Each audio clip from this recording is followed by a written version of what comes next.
120 million Americans listen to podcasts. It's a multi-billion dollar industry. It was 100 million when I got into the space. In your opinion, based on working with multiple companies and brands, what's a reasonable ROI to be expected by doing podcast advertising that you can track and account for, not adding the extra surplus of potential leak over or spillover? First and foremost, can you explain just how Magellan AI works for people who have never heard about it, how the platform works, and how brands and companies can benefit from it? What Magellan AI is at its core is a podcast data and analytics company. For folks that are buying podcast advertising, like yourself, it's media planning and show discovery. Because unfortunately, for the industry writ large, discoverability is still a challenge. In the database itself, there's well over 40,000 podcasts that you have access to data to, and we'll connect you to every one of them.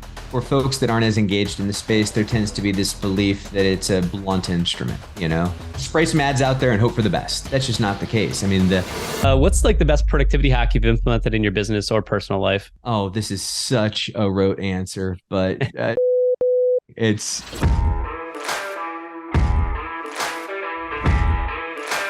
All right. John Goforth, welcome to the Partner Up Profits podcast. I'm excited to have our conversation today because this is a topic that I'm really passionate about. So welcome. Thanks for having me, Joe. We appreciate it.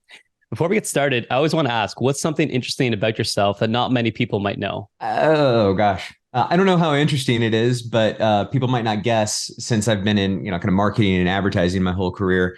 I actually went to undergrad as a theater major on a scholarship to be an actor. So did plays, musicals, the whole deal. And about halfway through my undergrad, actually gave away the scholarship to switch over to marketing and advertising. What was the decision behind that? Okay. One of my favorite jobs I ever had, other than, of course, my current, was bartending. I was bartending at the time, and paying my way through the rest of school for all the other costs. And I just woke up one day and said, if I continue down the path of being an actor, there's a good chance I'm doing this when I'm 40 or above. Because unfortunately, whether you're successful as an actor or not is oftentimes subjective. We always like to say, the best actor in the world is probably doing children's theater in Kentucky. Right. No one would know because no one saw him. And I just didn't want my future to be so dependent upon luck, chance, and the belief of others. I liked the idea of kind of controlling my own destiny. So that, and the fact that you don't need a degree to be an actor. Like the way I consoled myself at the time for moving away from it, it's like, well, I can still do it. Since then I found other creative outlets for myself. I always need a creative outlet, but it doesn't have to be acting. And in fact, it hasn't been. Once I stopped, I haven't been back. Okay. It's interesting. I've talked to so many people that have this creative outlet necessity in their life that have been in the artistry form of some sort, whether it's music or like creative arts, and then they make their way to marketing some way. So there's some sort of pattern there.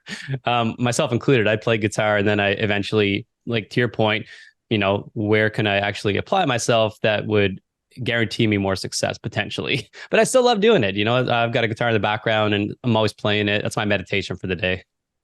Absolutely. I think in marketing and advertising, I think a certain level of creativity is necessary to be successful. There are no definitive answers. It's not math. It's not science. It's everything. But in other lanes, there are definitive answers, black and white, yes and no. And if somebody could bottle definitive answers in marketing and advertising, they could buy an island somewhere and retire. Unfortunately, that hasn't happened yet. So some creativity is required. I love it. Well, for today, I really want to get into podcast stuff. Here's a little story you might not know, but I didn't actually know what a podcast was in 2016. You just kind of confided in me that you've been a host, you've been on the other side of it. At the time, whenever I came into this industry, I was an affiliate manager for the direct response space with email marketers. That was what I knew. That was my career. That's what I built the career upon.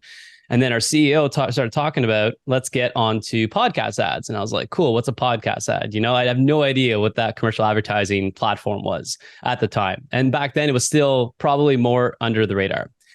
fast forward 7 years, the company has grown significantly in podcast ads as well as social influencer marketing. We've become an Inc. 500 company. We became the third fastest growing supplement company in the US. But what really separated us, and it's not to just, put Magellan AI on the spot, but you guys provided us insight and transparency and allowed us a tool to help us scale. So I really want to get into what that is. But overall, podcasts at large, the advertising world, where it's going, you've got your finger on the pulse on this. So this is what today's episode is going to be about. No matter if you're a beginner or a veteran, there's some value that you're going to get from this. So John, let's back up to like where you started in this. How did you get into this world with Magellan AI, podcast advertising? What's your background and like why podcast AI? Yeah, I'll try not to bore everybody too much with my background, but I've always been an audio nerd. My very first job out of college was in local radio sales in Springfield, Illinois. And literally going around to the local HVAC guy's office, sitting there with him and talking about how he could spend his $300 that week or that month. And I've been in audio ever since. I went on to lead sales teams in the terrestrial radio space.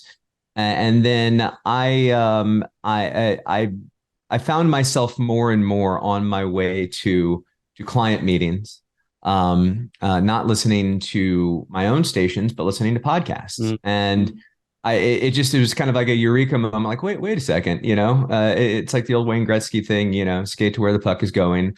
Maybe I should consider, not that radio is going anywhere. It certainly isn't. I'm still a huge fan of terrestrial radio. It's changing, it's morphing, and it needs to, as all media channels do. But I thought, this podcast thing's really growing, and wouldn't it be cool to be part of a kind of a nascent industry and be part of that growth? And so I set my sights on that, and as to your point, in 2016, 2017, made the switch. Yeah. Well, first off, great quote on Gretzky. Love that. Second thing, you guys got ahead of the AI curve. I think, AI has become this big thing in the past year for everybody being, aware of it now. But whenever we started Magellan AI back, I don't know when it was, but it was many years ago now. I didn't really understand the AI component. I just knew what you guys were producing and the features of it. Now I'm starting to like catch on, but you guys were ahead of the curve on that. So good for you. And what I love too, over the past couple of years working together, is you guys have continued to like improve the system based on some feedback that, we've given as well as clients. So can you explain like just how Magellan AI works for people who have never heard about it, how the platform works and how brands and companies can benefit from it?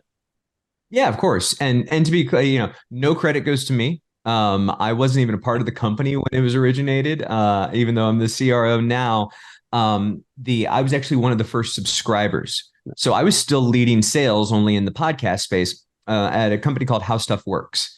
And I early on in my time there, I realized the necessity of having actionable data, because our platform is both for the buy side and the sell side. Okay, and on the sell side, if you're a publisher, you need to know who to prospect.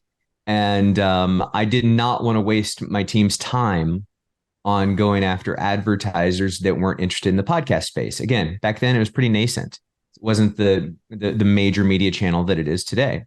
And so I discovered Magellan AI, or they discovered me. I don't remember exactly how it went. And I became one of the first subscribers back in 2017. And again, we built that business on the back of that data, and eventually were acquired. I've never seen a better proof of concept than actually being the one to experience it about a company and a product. People always talk about product market fit. Well, when you increased revenue where 2x, 3x, 4x based on the back of data, that you're like, okay, this is pretty good stuff. And so when I decided to look at my career options, I had already become familiar with the company and reached out and decided to join the company, and that was over 4 years ago now. So no credit to me, but I'll tell you that what Magellan AI is at its core is a podcast data and analytics company. For folks that are buying podcast advertising like yourself, it's media planning and show discovery. Because unfortunately, for the industry writ large, discoverability is still a challenge, right? Just knowing that podcasts exist, that they've got loyal audiences, that they are good places to market. A simple Google search isn't going to get you there. A search of Apple Podcasts or Spotify, great platforms, but as an enterprise level marketer, probably not the source of data you're looking for, right? They're great listening platforms. That's what we do on the buy side. Of course, competitive intelligence as well, media validation and verification, just understanding if your ads ran the way they were supposed to run. And more recently, we've also become a measurement company. So, pixel-based attribution, being able to connect, hey, this person listened to my podcast and then this thing happened. If I'm a direct response advertiser, maybe a conversion happened or a lead form was filled. If I'm a brand awareness advertiser, the number of visitors or sessions on my website, whatever events I'm measuring. And then to my earlier point on the sell side, it's a much less media planning, much more prospecting. Spending time going after the folks that are spending the most money in the podcast space, that are buying content similar to yours, because it turns out it's a lot easier to sell folks that are already sold on content like that. And going along with that discoverability conversation, those buyers are itching. You can speak to this better than I can, Joey. When you find a podcast that works, you want more of it. It's like, can we pour gas on that fire? And eventually, you can only buy so many impressions in that show. You need to find other shows that are similar audiences, similar content. And that's what our platform helps identify and connects on the advertiser side, connects the advertiser to the publisher. We're the connective tissue of the podcast advertising industry. You mentioned a few things I want to circle back to, but yeah, that was a great breakdown. A couple extras that I'll mention to everyone listening is, for me as a buyer, I like to see the retention rate of a show. Now, I don't know how accurate all those, sometimes it doesn't pick up maybe everything. I don't know. I'm not here to say it does or doesn't, but I typically look at that as a unit of metric of, do I want to go with this show because, the retention rate's not that great.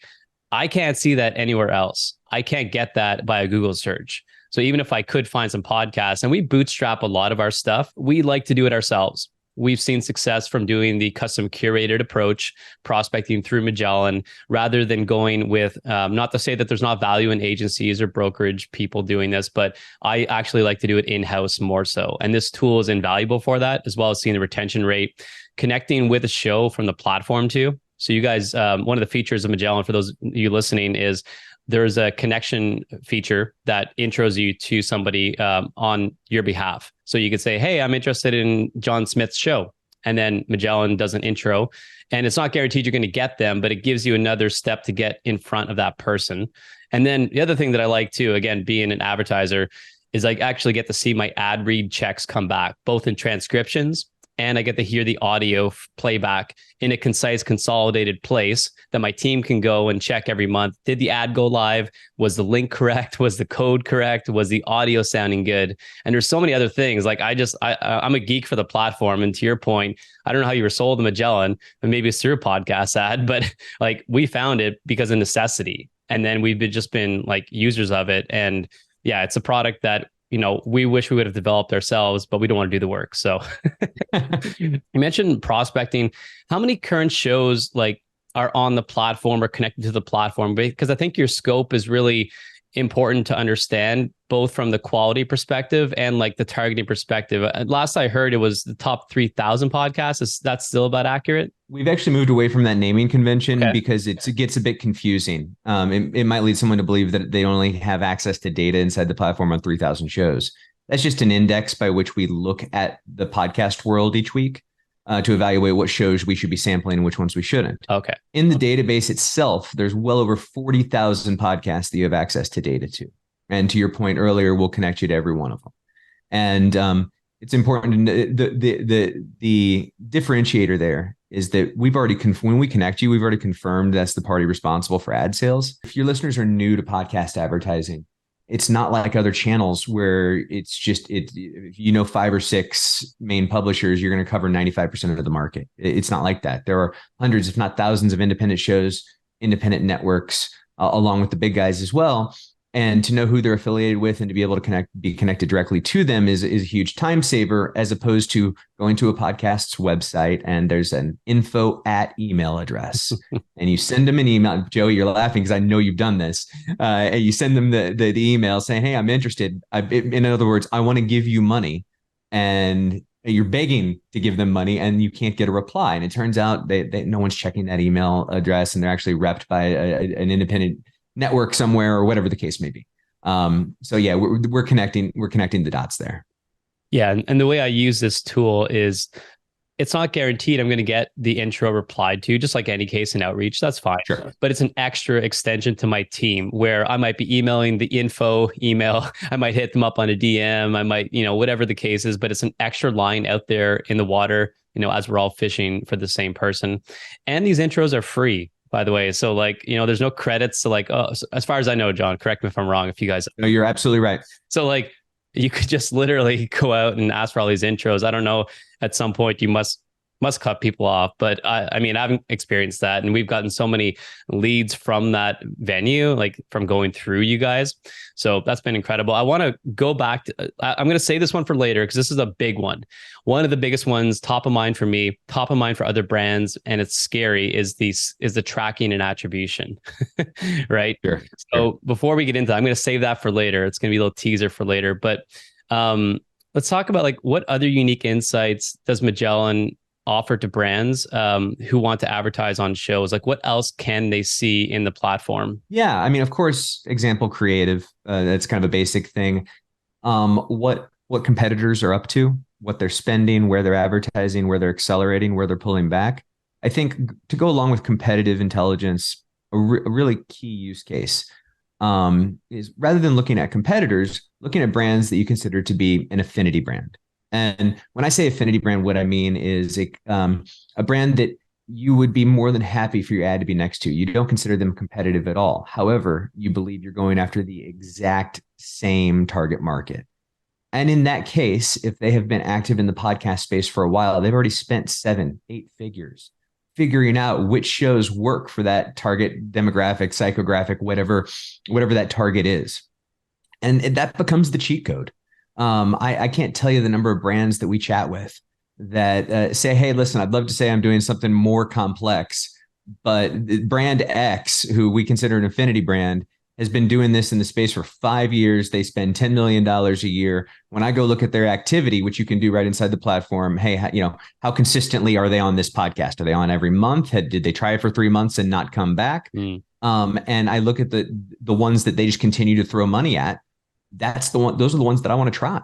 And so, that kind of insight, although it sounds fairly rudimentary, is, extremely helpful as a marketer. The other thing I would point out, you asked about, data and insights for a brand or an advertiser.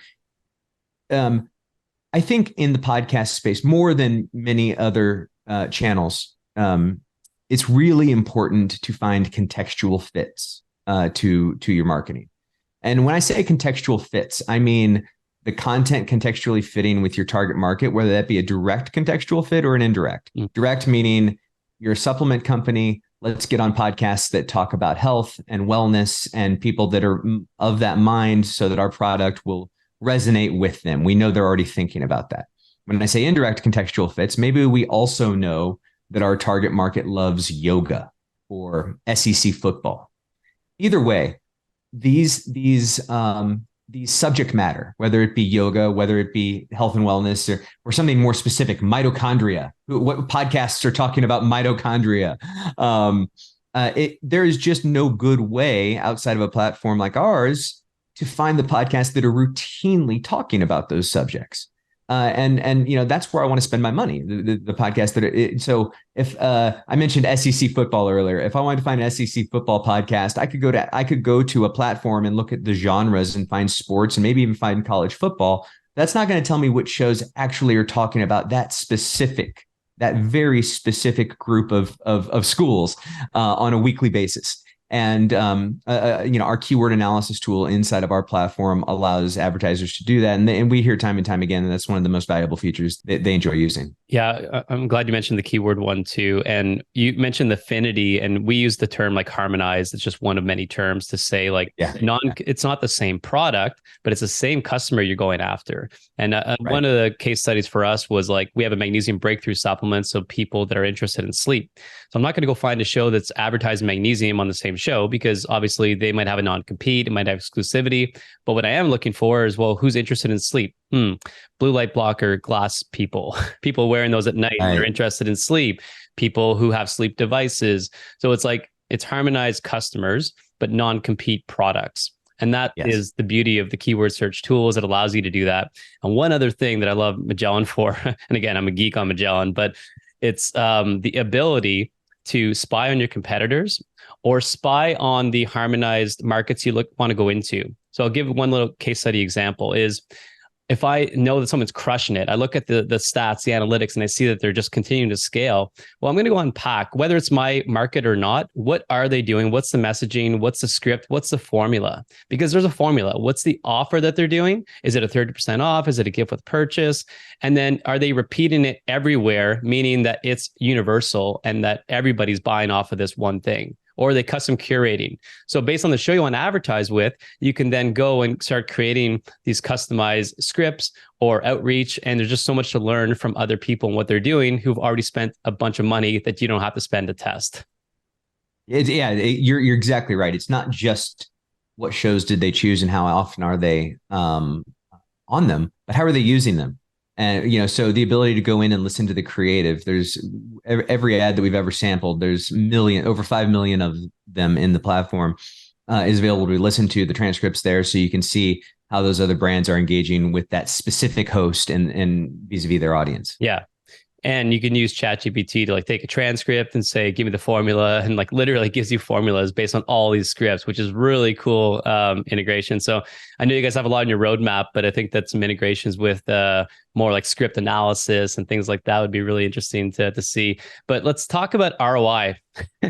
ROI is the big thing, man. Like everybody is scared of podcast advertising for the fact that one, it's still relatively new to some companies who've never done it. Two, it can be expensive to get into. However, I would say that you could hybrid deal this in a more beneficial way over long terms. And there's ways to do that. We're not going to get into today's episode, but we talk a lot about that.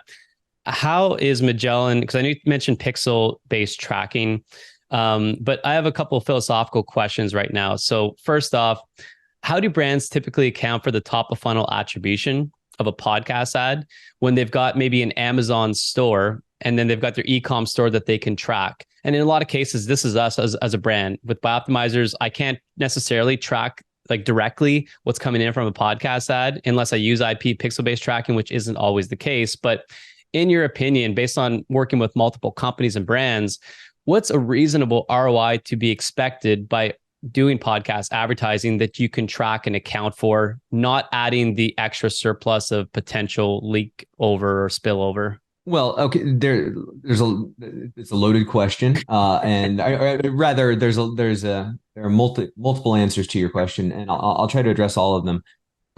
First and foremost, obviously the discussion starts with: is our messaging brand awareness or is it direct response? And how we look at the success of the campaign is going to be first and foremost dependent upon that. Brand awareness. The reality is, if you're a brand awareness advertiser, you're either going to need some sort of survey-based lift study, if you believe in those. Some folks do, some folks don't, or pixel-based attribution, just to measure whether it be website activity, form fills, whatever you're directing the folks to do. Because again, you're not putting a unique coupon code or URL out there based on an offer. If you're a brand awareness advertiser, right now, if you're a direct response advertiser, that's been kind of the part and parcel with the podcast industry since the industry began. A unique coupon code or URL to track conversions, and the challenge with that is twofold. One, what you just mentioned. Obviously, there are multiple channels that people can buy through. And two, there are multiple services out there. When you think about like a Honey or a Retail Me Not, they get a hold of coupon codes. And so then you're trying to separate the signal from the noise. Yes. Which one actually worked and which one just went for lack of a better term, viral, through one of those services. And what we're seeing from the savviest direct response advertisers is a mixture of both. We want to use coupon codes and unique URLs, post-purchase survey. We just want as much data as possible. However, we want the backbone of actual attributable data, meaning pixel-based attribution, to kind of solidify what we believe and what we don't believe. For instance, let's say I use coupon codes, and I'm worried that it's popping up on these websites. Well, if I'm running pixel-based attribution, I can tie the actual user who used that coupon code to whether they heard the ad or not, whether they were exposed to the actual ad. So that way I can get a much truer sense of the conversions that we had, even though they all used coupon code Joey. Were they actually exposed to the ad? And if they weren't, then we know it was kind of a false positive. And I think the combination of those practices together has become probably the most reliable way to measure ROI, to measure ROAS. Now, if you wanted me to give you a number on what ROI or ROAS to expect in the podcast space, I wouldn't do it. And the reason is everybody's business is built different. Yeah. You're selling mattresses. It's the same thing as when you think about an attribution, a look back window. How long can I connect the listener to the action? For somebody who's selling something that's relatively inexpensive, they might have a very narrow look back window, 7 days. For somebody who's selling something that it takes a little more consideration, it's a little more pricey. Maybe it's a mattress or a car. They're going to need that's a longer sales cycle, and so they're probably going to need a longer look back window. And then when you combine all those factors to be able to say, hey, you can expect a 2x versus a 10x ROI. It's really just kind of dependent on the type of product, and then of course how that product is priced. Each individual marketer is dealing with a product that they've got a unique selling proposition. I'm really good at mattresses and mine are the cheapest. I'm really good at mattresses and mine are the highest quality. Well, if I'm the mattress advertiser that's the highest quality, my return on investment on podcasts or any other channel is probably going to look lower because I'm spending more on the product, right? While still trying to be competitive in the space. I guess I'm not trying to evade the answer. I'm just saying that the answer is multifaceted based on a lot of factors that don't have anything to do with the actual advertising. Sure. Yeah. And I get that. And I know everyone's reluctant to want to give like a hard and fast number. So I'll give my hard and fast based on my experience. It's not to say that people have to actually adopt that, but a couple of things you mentioned. I think the attribution window is important to understand. Like, how fast do people buy your product on average? Like, if I'm going to buy a $6,000 mattress, probably not just going to impulse buy that day. So the 30-day attribution window might not be appropriate for that particular advertising campaign. But the one thing I learned from a company called it was a food delivery service called Trifecta, and they're doing a lot of podcast advertising, I think, at the time. And they were saying that they're looking to bring their cost of acquisition of a customer down over time. So the blended average of all their channels that they're doing, they're just monitoring that. Now they're still tracking podcast ads, but their expectation isn't to hit a return on ad spend equivalent of a Facebook ad potentially. So I think that you have to set different levels of expectations based on what journey of funnel they're coming through. So top of funnel, as an example, just ballpark, for me, if I can hit like a 1.3, 1.5, that's kind of like a break even for us. But I know we've acquired the customer and I know that's pretty darn good. And there's so much that I can't account for, whether it's Amazon or people word of mouth. Like, how many times you hear podcast ad in your car, you don't remember the code or the link, but you go and you buy later or you get retargeted, right? Or like smart AI that's retargeting you because you listen to the ad. But I think that really the way of the future, and it doesn't solve the problem with the Amazon side yet. Maybe there's going to be an integration one day because you can't ask Amazon to place a pixel on your site, as far as I know, or like their site. But how does the IP pixel-based tracking work for you guys where you can control it? Is it easy to implement across the board, or is there still some things you're working through? It's easy to implement across the board. We were in the fortunate position of already being partnered and connected with so many publishers out there already. So, there's basically two pieces of implementation. other than partnering with us. And that is making sure the pipes are connected with the publisher, and then putting the pixel on your own website. And with a service like ours, we believe in a white glove level of service. So, a lot of marketers know that they need it, but they're kind of scared of it because they're like, I don't want to mess anything up. I don't want to, will this pixel screw something up somehow? I'm messing with JavaScript. I'm not a coder. And we walk them, arm in arm through every step of the process. As far as it's actually a lot more advanced than you'd think. It's not just did they go to the website and did they listen to the podcast, but we're doing integrations left and right for different and interesting use cases.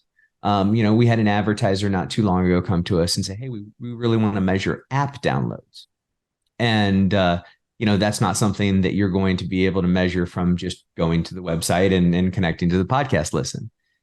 So we go out and integrate with other companies that can help us produce that data, like a Singular, like an Apps Flyer, and then put those connections in place. And then so those companies are partners of ours now, and we're able to measure the app downloads for them. And that's just one quick example. But everyone has a unique use case and a unique need, and most of those integrations can happen. It's just about having the conversation and figuring out what you need and what's most valuable to you. Yeah, and that's been a big initiative for us in 2023. And we're going to continue to build that because we've done a really good job at crossing, all the little boxes we needed to track things that maybe we can't track. So we do gift with purchases sometimes exclusive to that podcast. We do a discount code, but again, it could get picked up by the Racketons, the CJs, et cetera. And then we look at the blended cost of acquisition. So out of all those things, you get a pretty good account of what's happening, but you're still, struggling sometimes to say, like, is that actually the number or not? So I don't think that it's about perfection. It is about action and just measuring something and what's the trend look like. So let's talk about the trend, because everyone loves what we're doing and what's happened, but what's coming. So what's the meta in your opinion? Because you've got your finger on the pulse. You're so close to this every day, and you're working with multiple varieties of brands and spectrums of brands. What's the future of podcast advertising just across the board? I think it's going to continue to get more sophisticated. It already has gotten much more sophisticated. For folks that aren't as engaged in the space, there tends to be this belief that it's a blunt instrument. I'm going to go buy a host read ad on one podcast, and yeah, maybe it'll work, but it's very labor intensive, and there's no sort of targeting or any kind of understanding of the audience or anything like that. It's just spray some ads out there and hope for the best, and that's just not the case. I mean, the industry has the same level of targeting, the same level of measurement. And I'm talking about things that are beyond the scope of even what Magellan AI does. Ad level insertion and timing and picking episodes and cherry picking content and just kind of all of the bells and whistles that you'd want in ad tech. They didn't exist when I got into the space. But they have gotten there and will continue to grow at an exponential rate. I mean, you're seeing new companies every day doing really cool stuff. I also think that there's been a debate in the podcast space around everything in the podcast world, if you're not familiar, is based on the open RSS feed, right? RSS, really simple syndication. It's an old technology, but it's also what's beautiful about the podcast space. Anyone can get into it. There are no barriers to entry. There are hosting platforms out there that offer free plans. So if you have a microphone and an internet connection, you can have a podcast. And the beauty of that allows creators from everywhere to continue to create shows. And you're finding those creators continue to enter the space. That hasn't slowed down. Now, there are certainly plenty of folks that don't put the level of work into it. Just like, I know you talk a lot about YouTube and YouTube influencers, and it's the same thing. There are plenty of YouTube channels out there that don't have any views and they don't put the level of effort or care into it that they need to garner those views. And that's true of podcasts as well. But you're also seeing a lot of great creators come out of nowhere. And you're going to continue to see that proliferation of content. But you're also going to see it in other channels or in multi-channel. Like There was, if you, in the podcast world, the folks that have been in the podcast world for a long time, there's always this debate of what can we call a podcast and what can't we? Does it have to have an open RSS feed to be called a podcast? If somebody's doing a podcast style show on YouTube, but they don't have an RSS feed, is it a podcast? And my answer is a podcast is yes, it is. It's audio, it's storytelling, it's communicating from you, the host, to the listener, and whatever form or fashion that they choose to deliver that. And I don't think RSS is going away anytime soon. I think it's a very versatile way to deliver content and very agnostic way to deliver content. I just think you're going to find other opportunities to find your content, whether that be via YouTube or other video services, whether that be on social media. You can find a lot of great content on various social media platforms that maybe that's like their home, that's where they live. A lot of podcasters for a while it was still a thing, we're using Facebook Live a lot. So I think as we look at the podcast space, and the other thing that's important to acknowledge is that it is a mass media now. 120 million Americans listen to podcasts. That's a staggering number to me, considering where the number was when I got into the space. It's a multi-billion-dollar industry. It was 100 million when I got into the space. And so you're just it's just the advertisers and the publishers are growing at the same rate of the industry, and that rate is snowballing in a very good way. And those of us involved in the industry just got to make sure and not make mistakes that other channels have made that maybe sidetracked the channel, that didn't allow for the level of growth that they were hoping for. But I think so far the industry's done a pretty good job of that. Interesting. And I was just thinking of all the questions I'd like to ask on that. And I'm like, you know what? Probably just have to have John on again on the trends of podcast advertising. So we'll save that for another episode, part 2. But listen, everybody who's listening to this podcast today, you are in this industry, whether you like it or not. You're already listening to us, right? So if you're a brand, this is a new tool that you could start to entertain and use to find new shows. And if you are a show looking for brands or somebody who's doing that on behalf of the host, this is an amazing tool. It's an investment. It's an enterprise level investment for your company. The best thing to do is to get on a call with John or his team to get a demo. Check out the website. There's a bunch of reports John was telling me about regarding ad spend and like trends that you can get for free. But ultimately, seeing and experiencing it live on a call is just going to show exactly what it could do for your business. And I've been on those calls, and obviously now I'm a customer for life. So, John, what's the best way to get a hold of you if people want to get a demo set up? Yeah, absolutely. So if they want to get a demo set up, feel free to sign up through our website, or if you want to email me directly, feel free. It's john@magellan.ai. You mentioned some of the free content that we put out. There's a lot of research and white papers on our website. If you're just poking around and want to learn a little bit more about what's happened and where it's going in the podcast ad world, again, magellan.ai. But we'd be more than happy, anyone who's interested, hopping on a call, showing you through the platform, answering your questions.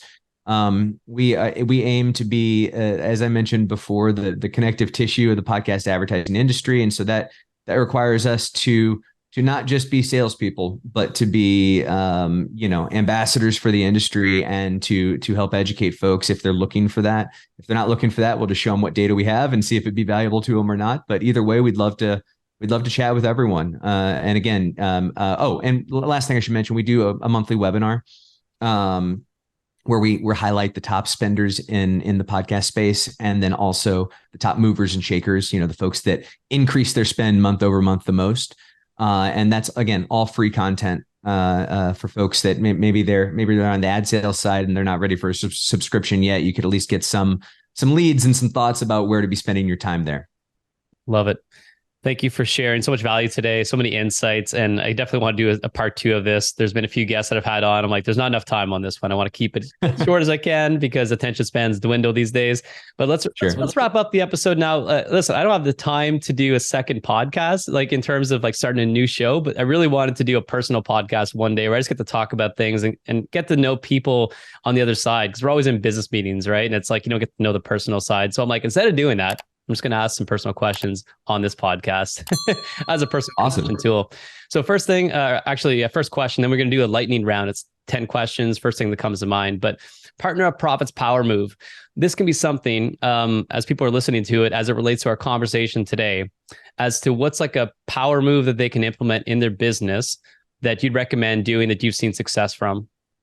From a marketing perspective, meaning like I'm a brand, and what's a power move that I could make? Yeah, somebody in partnership marketing looking to level up, and maybe it relates to podcasts, or it's like how to connect better with people, just something unique that you'd recommend as like a tactical tip to somebody. I would really recommend reaching out to peers in my industry, whatever my industry is, nutritional supplements, who are doing the thing. And asking them how they started. What do they do? What tools do they use? I did the same thing when Magellan AI was a departure for me in that we're a software company. I mean, of course, we're in the podcast space, but I was always in media sales or media buying previously to this. When I started, one of the greatest things that I could do was go talk to other folks that have competitive intelligence tools or media planning tools in other channels, and just tell me how it works. Tell me what gets folks up and going, what works, what doesn't. I just talking to peers and asking them and not being afraid to ask them those questions without giving away the secret sauce, I think is really beneficial. Love that. Taking note on that too. So all right, lightning round, quick fire questions. First thing that comes to mind, and we go quick. So favorite food? Pizza. Best memory? Getting to go to the Super Bowl with my father, who unfortunately passed away a few years later. Awesome memory. If you had another go round in this world and you got to write a new story for your life, what would it be in 30 seconds or less? I don't think I'd change it. Okay. Fair enough. I'm happy with the story. I like this story. I don't want to rewrite it. I'd write more. You know what I do? I'd rewrite the number of hours in the day, because there's more stuff I'd love to do that I don't have time to do. Yeah, I've thought about that too, like parallel life, so you could just live and experience, right? That would be my number one thing. Yeah, give me the multiverse. I'll take it. Yes. What's like the best productivity hack you've implemented in your business or personal life? Oh, this is such a rote answer, but ChatGPT. It's like I just want a list of X, Y, and Z. Just hit me up with it, and I in 5 minutes, I've got something really, really powerful. But it's also powerful in your personal life.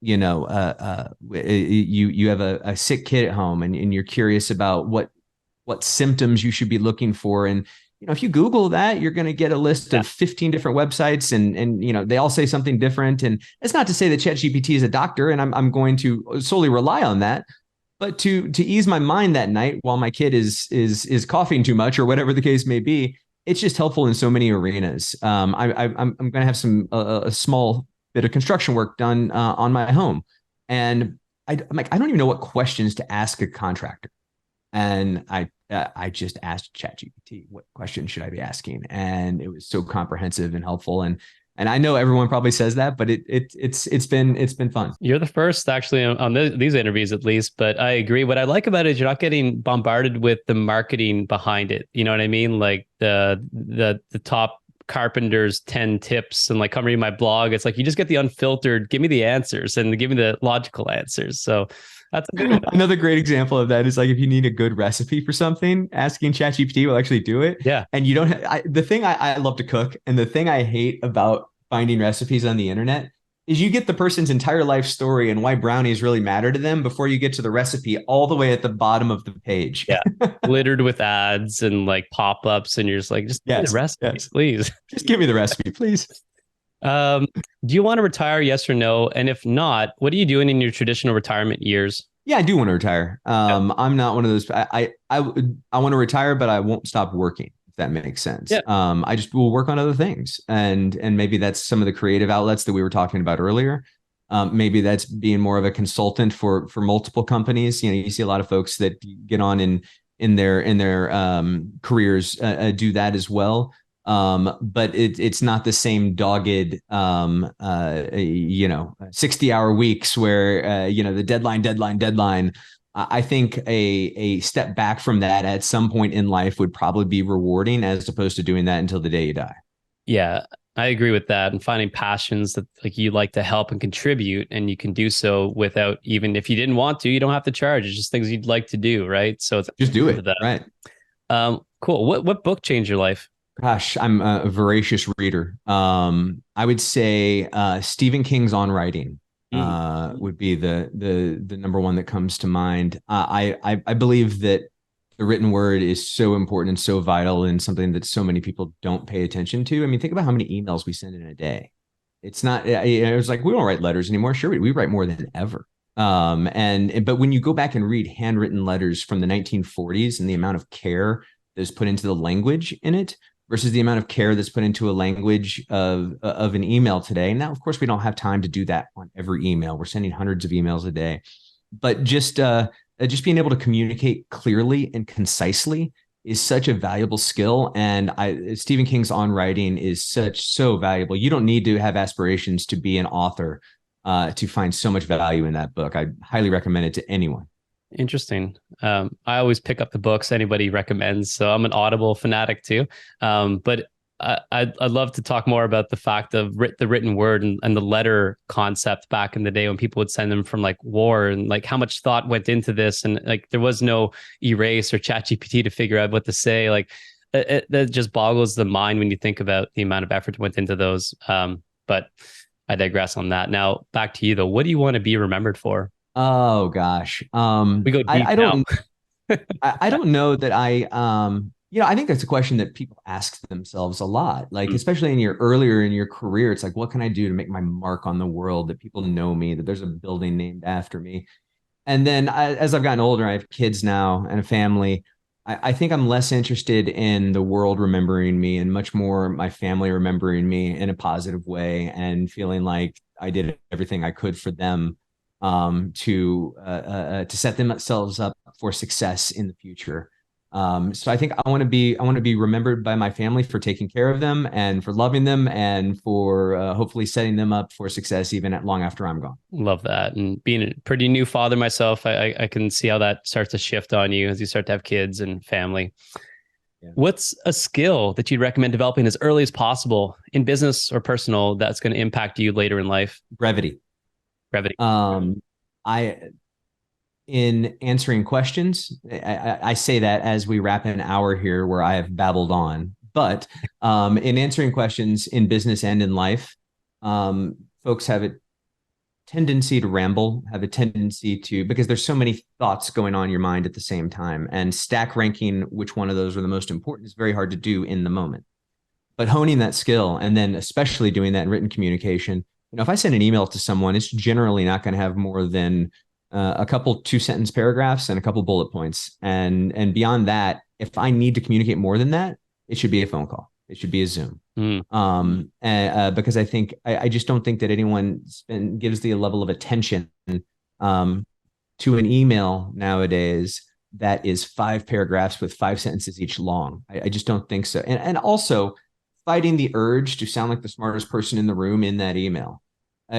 Great, you've got a big vocabulary. I love it. I appreciate large vocabularies, but when you're trying to communicate concisely, it's not about large vocabulary. In fact, it's probably better off to be emailing it, a ninth grade reading level, not a graduate student reading level.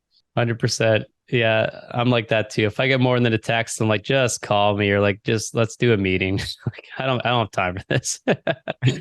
If we're meeting back up in a year from today, is there something you're working at or something you're working towards that we'd be celebrating?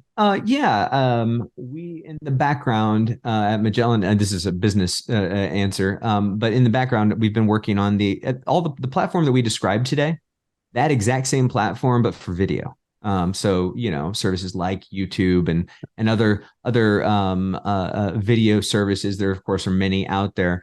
And we have been working behind the scenes on that for a while, and we're looking forward to making some announcements soon.